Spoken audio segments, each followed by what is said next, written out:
নমস্কার বন্ধুরা, আমি সুপর্ণা। আপনাদের সবাইকে স্বাগত সুপর্ণা রান্নাঘরে। আবারও হাজির হয়ে গেছি নতুন একটা রেসিপি নিয়ে। আজকের রেসিপি কিন্তু বাচ্চাদের জন্য খুবই উপকারী, আর বাচ্চাদের এরমভাবে ভেজিটেবল খাওয়ালে সবজিগুলো খাওয়াও হয়ে যাবে। তো সেই জন্য আমি এখানে নিয়ে নিয়েছি আলু, সাথে নিয়ে নিয়েছি রসুন, আর নিয়ে নিয়েছি বিট আর গাজর। আপনাদের আরও যদি অন্য কোনো সবজি পছন্দ থাকে তাহলে নিতে পারেন। সাধারণত এই সবজিগুলো ভেজিটেবল চপে দিলে বেশি ভালো লাগে। তো আলুটা দেখুন আমি এইভাবে কিন্তু গ্রেট করে নিচ্ছি। একইভাবে আমি কিন্তু গাজরটাও কিন্তু গ্রেট করে নিচ্ছি। আমি কিন্তু আলু, গাজর আর বিটের তরকারি কিন্তু বানাইনি।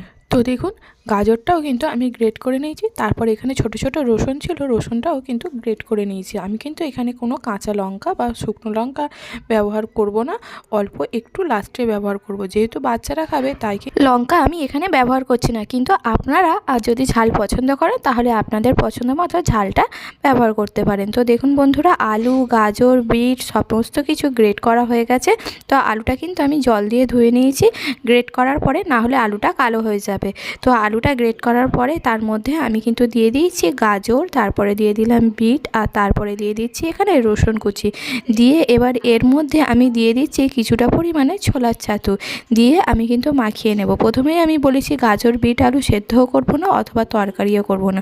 তো দেখুন মাখানোর পরে তারপরে আমি কিন্তু নুন দিয়েছি। আগে দিলে কিন্তু জল ছেড়ে দেবে, সেই জন্য আমি কিন্তু মাখানোর পরে নুনটা দিয়েছি। তারপরে অল্প একটু টোস্ট গুঁড়ো দিয়ে আবারও একটুখানি মাখিয়ে নিলাম, আর এইভাবে মাখিয়ে একটু শক্ত ডো বানিয়ে নিতে হবে।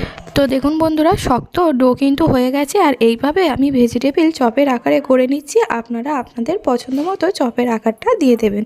তো দেখুন এইভাবে চপটা হয়েও গেল, আর এইভাবে বাকি সমস্ত চপগুলো কিন্তু আমি বানিয়েও নিয়েছি। আর এইভাবে ভেজিটেবল চপ বানালে খেতেও কিন্তু দারুণ হয়, স্বাদটা আরও সুন্দর হয়। তো দেখুন এবারে আমি কোট করার জন্য এখানে আমি একটা ডিম ভেঙে নিয়েছি, আর তার মধ্যে কিছুটা পরিমাণে কর্নফ্লাওয়ার দিয়ে দিয়েছি। আর কর্নফ্লাওয়ারের মধ্যে এবার আমি দিয়ে দিলাম কিছুটা পরিমাণে নুন আর অল্প একটু লঙ্কার গুঁড়ো।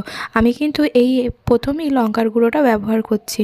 আগেও বলেছি আমি লঙ্কা কিন্তু আগে বেশিও ব্যবহার করছি না। তো দেখুন বন্ধুরা, ভালো করে ফেটিয়ে গোলটা বানিয়ে নিয়েছি। তো এবারে একটা চপ নিয়ে নিলাম, এবারে ডিমের গোলায় ডুবিয়ে দিলাম। এইভাবে একটু চামচের সাহায্যে ভালোভাবে ডিমের গোলাটা পুরোপুরি চপের গায়ে লাগিয়ে নিতে হবে। তারপরে আমি হাত দিয়ে চপটা তুলে নিলাম, নিয়ে এবার টোস্ট গুঁড়োর মধ্যে দিয়ে দিচ্ছি। তো এইভাবে আমি ভালো করে চপটার গায়ে টোস্ট গুঁড়োটা লাগিয়ে নিচ্ছি। তো দেখুন ভালো করে লাগানোর পরে চপটা আমি আরও হাত দিয়ে ভালো করে সুন্দর করে দিচ্ছি। দিয়ে এবারে আবারও একবার আমি কিন্তু ডিমের গোলায় চপটা আমি দিয়ে দেব। তো দিয়ে দিলাম, দিয়ে আবারও আমি ডিমের গোলার মধ্যে কোট করে নিয়ে আবারও আমি কিন্তু টোস্ট গুঁড়োর মধ্যে দিয়ে দিলাম, দিয়ে ভালো করে টোস্ট গুঁড়োটা লাগিয়ে নিলাম। এইভাবে আমি কিন্তু দুবার করেছি। আপনারা যদি হাতে সময় থাকে তাহলে 2 থেকে 3 বারও করতে পারেন। যত বেশি করবেন তত বেশি মুচমুচে হবে, খেতেও সুন্দর হবে।